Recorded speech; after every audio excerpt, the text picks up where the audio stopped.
ঠাকুর শ্রীরামকৃষ্ণ ঘোষণা করলেন শ্রী শ্রী মা তার গর্ভধারিণী এবং দক্ষিণেশ্বর মন্দিরের অধিষ্ঠাত্রী দেবী তার কাছে একই সত্তা। কিন্তু শ্রীরামকৃষ্ণ এই ঘোষণা করে থেমে থাকলেন না। তিনি শ্রী শ্রী মাকে ষোড়শী রূপে পূজা করলেন।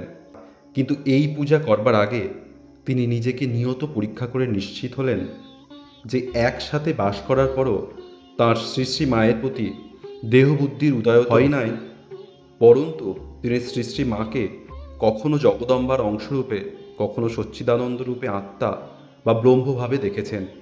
এইভাবেই তিনি অনুভব করলেন তাঁর সাধনা সম্পন্ন হয়েছে এবং স্থির করলেন শ্রী শ্রী মাকে ষোড়শী রূপে পূজার মধ্য দিয়েই জগদম্বার পূজা করবেন।